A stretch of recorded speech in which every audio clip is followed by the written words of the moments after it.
खरं तर आज अतुल बेनकेने सुद्धा तुमची भेट घेतली, या ठिकाणी तुमचं स्वागत केलं.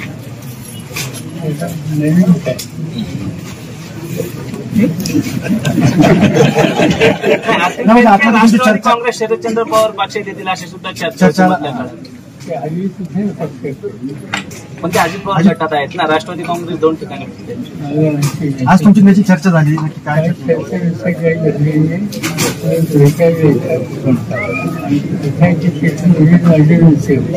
ठिकाणी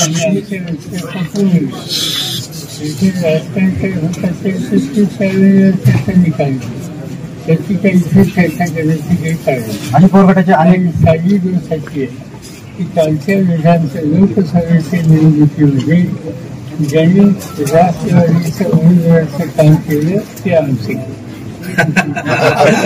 जे पुन्हा गेलेत सोडून ते पुन्हा जर परत येणार असतील तर त्यांना घेतलं जाणार का पक्षात? सांगितलं ना, ज्यांनी काम केलं ते आमचं, त्यांच्या हिताची जखम ती आमची जबाबदारी. म्हणजे अजित पवार गटाचे जेवढे संपर्क आहेत त्यांनी काम केलं असं माहिती.